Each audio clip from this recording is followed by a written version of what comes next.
Noong unang panahon ang reyna at ang hari ay may napakagandang anak na babae. Gusto ng prinsesa ang mga bagong adventure malikot, magiliw at mataas ang imahinasyon. Isang araw ang bata ay malikot, sinabi ng ina kung ano ang gusto niya, ngunit hindi tumatahimik ang bata. Sa kabila noon ang bata ay naiinip pa rin, habang ang mga uwak ay lumilipad sa paligid ng palasyo. Binuksan niya ang bintana at sinabing, sana ako ay maging isang uwak na lilipad palayo at pagkatapos ay magpapahinga. Bahagya pa lamang siyang nakapagsasalita nang biglang sa isang iglap siya ay naging uwak at lumipad papalabas mula sa bintana. Lumipad ito papalayo sa isang madilim na kagubatan. Nanatili ito ng mahabang panahon na walang narinig na kahit anong balita ang mag-asawang hari at reyna tungkol sa kanilang anak. Isang araw, isang lalaki ang napadaan sa kagubatang iyon at narinig ang uwak na umiiyak at sinundan nito ang tinig kung saan nagmumula. Nakita niya ang isang ibong umiiyak, ako ay anak na babae ng isang hari at reyna. Tulad ng mga karaniwang bata isinilang akong tulad nila. Natataranta na ako, hindi ko na alam kung ano ang aking gagawin, maaari mo ba akong palayain sa pagkakasumpa? Ang tanong ng prinsesa. Ano ang aking gagawin? Tanong ng lalaki. Ang sabi ng uwak, pumunta ka sa gitna ng kagubatang ito at makikita mo ang isang bahay. Kung saan nakaupo ang isang matandang babae na mag-aalok sa iyo ng pagkain at inumin, ngunit hindi mo ito tatanggapin dahil kung kumain at uminom ka sa ibinigay niya, ikaw ay makakatulog at hindi mo na ako mapapalaya pa. Sa hardin sa likod ng bahay may isang malaking bunton na kulay kayumanggi at dito ka tatayo. At hintayin mo ako. Sa loob ng 3 araw ay darating ako tuwing 2:00 ng hapon sakay ng isang karuwahe. Sa unang araw mayroong 4 na puting kabayo na nakatali sa isa't isa ang darating. Sa ikalawang araw darating ang 4 na kulay lupang kabayo ang nakatali rin sa isa't isa. Ang panghuling 4 na kabayong darating ay kulay itim nakatali rin sa isa't isa. Ngunit sa pagdating ng mga kabayong ito, ikaw ay nakatulog hindi mo ako mapapalaya. Nangako ang lalaki na gagawin niya ang lahat makalaya lang ang prinsesa. Ngunit sinabi ng uwak, alam ko na gagawin mo ang lahat mapalaya lang ako. Ngunit baka ikaw ay mahulog sa sumpa at tanggapin mo ang lahat na ibibigay sa iyo ng babaeng matanda. Pagkatapos nangakong muli ang lalaki na hinding-hindi siya hahawak ng anumang bagay na makakain o maiinom mula sa matandang babae. Naglakbay muli ang lalaki patungo sa kinaroroonan ng nasabing bahay. Pagdating at pagpasok niya sa bahay ay dumating ang matandang babae at lumapit sa kanya at sinabing, kaawa-awang tao, nanghihina ka at mukhang nauhaw. Halika at pagdamutan mo itong ihahanda ko sa iyong pagkain at inumin. Hindi. Ang sabi ng lalaki. Hindi ako kakain o iinom. Siya, ganun pa man, hindi ka magkakaroon ng katahimikan o di kaya'y kapayapaan kung hindi ka man lang kakain o iinom sa hirap ng iyong paglalakbay kahit isang patak ng tubig hindi ka man lang iinom. Ang sabi ng matandang babae. Pagkatapos ay hinayaan niya ang kanyang sarili na mahikayat at uminom. Maikling nagtagal bago mag-2:00 ng hapon ay pumunta siya sa hardin sa umbok ng mga pataba para hintayin ang uwak. Habang siya ay nakatayo doon, ang kanyang pagal na katawan, kasama ng gutom at uhaw ay hindi siya nagwagi laban dito. Isinandal niya ang pagal na katawan sa maikling panahon, ngunit determinado siyang hindi matulog. Gayunpaman, hindi niya namamalayang kusang pumipikit ang kanyang mata sa labis na pagod at siya ay nakatulog sa pagkakasandal sa isang kahoy na nakatayo sa umbok ng mga abono. Nakatulog siya nang walang anumang bagay sa mundo ang maaring pumukaw sa kanya. 2:00 ay dumating ang uwak na nagmamaneho ng karuwahe kasama ang 4 na puting kabayo. Ngunit siya ay nasa matinding kalungkutan at sinabing, alam kong siya ay natutulog. At pagdating niya sa halamanan, nakahiga nga siya roon natutulog sa tambak ng mga abono. Bumaba siya sa karwahe at nagtungo sa lalaki. Tinawag niya ito, ginising at inalog-alog, ngunit hindi man lamang ito nagising. Sumunod na araw ng tanghali, dumating muli ang matandang babae at dinalhan siya ng pagkain at inumin, ngunit hindi niya ito kukunin. Ngunit ang babae ay muli siyang hinihikayat nitong kumain at uminom hanggang sa kalaunan ay muli siyang nitong mapapainom kahit gapatak mula sa salaming baso. Pagsapit ng 2:00 ay nagtungo siya sa hardin sa mga tambak na abono upang hintayin ang uwak. Ngunit sabay-sabay na naramdaman ng kanyang katawan ang isang matinding pagod. Hanggang sa hindi niya kayang paglabanan, muli siyang napasandal at napahiga at tuluyan ng nakatulog ng mahimbing. Habang binabaybay ng uwak ang daan patungo sa bahay ng matandang babae. Siya ay nakasakay sa karuwahe na may 4 na kayumangging mga kabayo, puno na siya ng kalungkutan. At sinabing, alam kong siya ngayon ay natutulog. Nang marating niya ang hardin agad na pumunta siya sa lalaki, doon ay nakita niyang natutulog. Sa himbing ng pagkakatulog masasabi mong walang sino man ang maaring makakagising rito. Kinabukasan ay tinanong ng matandang babae kung ano ang kahulugan nito. Hindi ka kumakain o umiinom man lang, gusto mo bang mamatay? Sumagot siya, hindi ako pinapayagang kumain o uminom at gusto kong huwag gawin ito. Ngunit naglagay ang matandang babae ng ulam na may pagkain at isang baso na may alak. At nang maamoy niya ito ay hindi niya kayang labanan at lumunok ng isang malalim na buntong hininga. Nang dumating ang oras, lumabas siya sa hardin at sa bunton ng mga abono. At hinintay ang anak na babae ng hari at reyna, ngunit siya ay naging mas pagod kaysa sa mga nagdaang araw, humiga at natulog na parang bato. 2:00 nang dumating muli ang uwak, kasama ang 4 na itim na kabayo at ang kutsero. Siya ay nasa pinakamalalim na kalungkutan at sinabing, alam ko na siya ay natutulog at hindi ako mapapalaya. Nang siya ay dumating sa lugar ng tagpuan, doon ay nakita niyang nakahiga at mahimbing na natutulog ang lalaki. Piniling-piling niya ito at tinawag, ngunit hindi niya ito magising. Pagkatapos ay naglagay siya ng isang tinapay sa tabi nito, isang piraso ng karne at pangatlo ay isang bote ng alak. At maaari niyang ubusin ang lahat ng mga ito hanggat gusto niya, ngunit hindi sila kailanman lalago. Pagkatapos nito ay kumuha siya ng gintong singsing mula sa kanyang daliri, at inilagay ito sa lalaki, at ang kanyang pangalan ay nakaukit roon. Sa huli, isang sulat ang iniligay nito sa tabi ng lalaki na kung saan nakasulat ang ibinigay niya sa kanya, na wala sa mga bagay na kailanman lalago at sa loob nito nakasulat din. Alam ko na hindi mo ako kayang palayain sa ngayon. Ngunit kung handa ka pa rin gawin ito pumunta ka sa ginintoang kastilyo ng Stromberg. Ito ay nasa iyo ng kakayahan na ako'y nakakasiguro. At nang maibigay niya sa kanya ang lahat ng mga bagay na ito, umupo siya sa kanyang karwahe at nagmaneho patungo sa gintong kastilyo ng Stromberg.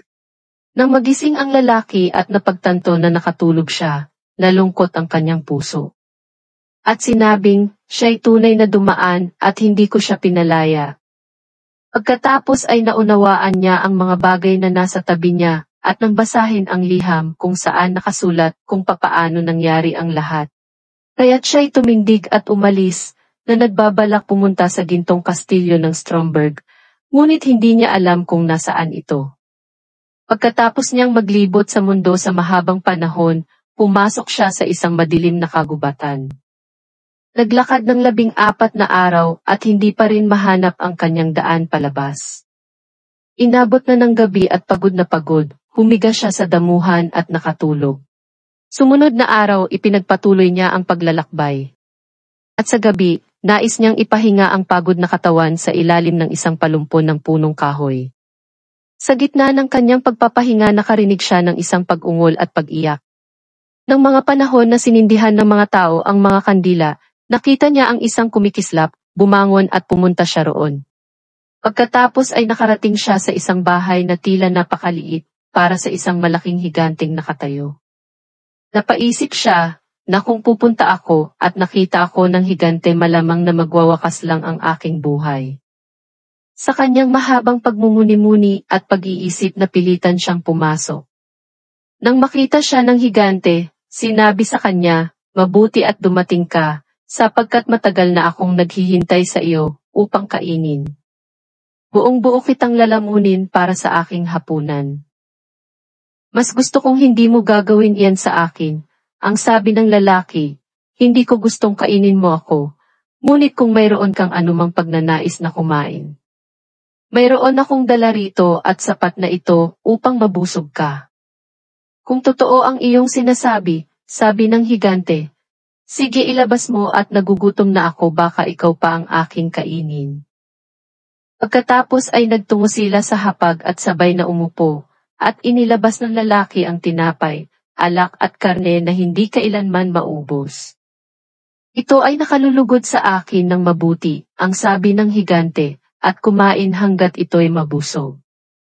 Pagkatapos ang sabi ng lalaki sa higante, "Maaari mo bang sabihin sa akin kung saan makikita ang gintong kastilyo ng Stromberg?" Sinabi ng higante, "Titingnan ko ang aking mapa. Lahat ng mga bayan, mga nayon at mga bahay ay matatagpuan doon." Inilabas niya ang mapa na mayroon siya at sinimulang hanapin ang kastilyo, ngunit hindi ito matagpuan dito. "Walang kwenta," ang sabi niya. "Mayroon pa akong ilang mas malalaking mapa na nakatago sa aking aparador sa itaas, titingnan natin." Ngunit wala ng kabuluhan ang kanilang ginagawa dahil wala sa mapa ang kanilang hinahanap. Ang nais ng lalaki ay umalis muli, ngunit nakiusap sa kanya ang higanting maghintay ng ilang araw pa hanggang ang kanyang kapatid ay makauwi na may dala-dalang panustos. Nang umuwi ang kapatid, nagtanong sila tungkol sa ginintoang kastilyo ng Stromberg. Sumagot siya, "Kapag nakakain na ako at nabusog, titingnan ko sa mapa." At sila'y sumama sa kanyang silid at sinimulang hanapin ang kastilyo sa mapa, ngunit hindi ito mahanap. Tapos inilabas pa rin niya ang mas lumang mga mapa, at hindi sila nagpahinga hanggang sa matagpuan nila ang gintong kastilyo ng Stromberg, ngunit ito ay maraming libong milya ang layo. "Paano ako makakapunta dyan?" ang tanong ng lalaki. Sabi ng higante, "Meron akong 2 oras, kung saan dadalhin kita sa kapitbayan, pero pagkatapos nun dapat nasa bahay na ako para pasusuhin ang aming anak." Kaya't dinala ng higante ang lalaki sa halos 100 liga mula sa kastilyo, at sinabing, "Maaari mong lakarin ang natitirang bahagi ng daan mag-isa." At siya ay tumalikod, ngunit ang lalaki ay nagpatuloy sa kanyang paglalakbay araw at gabi, hanggang sa dulo ng daan ay narating niya ang ginintoang kastilyo ng Stromberg. Nakatayo ito sa isang malasalaming bundok, at ang nakukulam na dalaga ay nagmamaneho ng kanyang karuwahe sa paligid ng kastilyo at pagkatapos ay pumasok sa loob. Natuwa siya nang makita niya ang prinsesa. Sinimulan niyang umakyat, ngunit kapag sinimulan niyang gawin ito palagi siyang nadudulas sa malasalaming bundok. At nang makita niyang hindi niya ito maakyat, labis siyang nag-alala at sinabi sa sarili, "Mananatili ako rito sa ibaba at maghihintay sa kanya." Kaya't nagtayo siya ng isang kubo para sa kanyang sarili at nanatili doon ng 1 buong taon, at araw-araw niyang nakikita ang anak na babae ng hari na nagmamaneho sa itaas, ngunit kailanman ay hindi niya maabot. At isang araw ay nakita niya mula sa kanyang kubo ang 3 tulisan na naghahampasan sa isa't isa. Sumigaw siya, "Sumainyo ang Diyos!" Huminto sila nang marinig nila ang sigaw, ngunit dahil wala silang nakitang tao, muli silang nagsimulang magtalo-talo sa isa't isa, at iyon din ang pinakadelikado. Kaya muli siyang sumigaw, "Sumainyo ang Diyos!" Muli silang huminto, tumingin sa paligid, ngunit nang wala silang makitang tao ay nagpatuloy silang binubugbog ang bawat isa. Pagkatapos ay umiyak siya sa 2 pagkakataon, "Sumaiyo ang Diyos!" Naisip ng lalaki na kailangan niyang makita kung ano ang tungkol sa 3 ito. Nagtungo siya doon upang itanong kung bakit sila nagbubugbogan at galit na galit. Isa sa mga sinabi ng tulisan ay nakakita siya ng isang patpat. Nang inihampas niya ito sa isang pintuan, bumukas ang pintong iyon. Sinabi ng sumunod na tulisan mayroon siyang nakitang isang kapa na kapag isinusuot niya ito siya ay hindi nakikita. Ngunit ang pangatlo ay nagsabi na siya ay nakakita ng isang kabayo kung saan ng isang tao ay maaaring sumakay sa kung saan-saan kahit hanggang sa salaming bundok. At ngayon hindi nila alam kung dapat ba silang magkaroon ng mga bagay na ito o hindi kaya ay paghati-hatian na lang nila. Pagkatapos ay sinabi ng lalaki, bibigyan ko kayo ng isang bagay na kapalit ng 3 bagay na ito. Pera ba, ang sabi ng tulisan. Ngunit mayroon akong iba pang mga bagay na mas mahalaga sa pera, ngunit dapat ko munang malaman kung nagsasabi kayo ng katotohan. Pagkatapos isinakay siya sa kabayo, inihagis ang balabal sa paligid niya, at ibinigay sa kanya ang tungkod sa kanang kamay at nang nasa kanya na ang lahat ng mga bagay na ito ay bigla siyang naglaho at hindi na nakita. Kaya binigyan niya ng malalakas na suntok at iyakan ngayon ang mga palaboy. At muli siyang sumakay sa kabayo at inakyat ang bundok na salamin.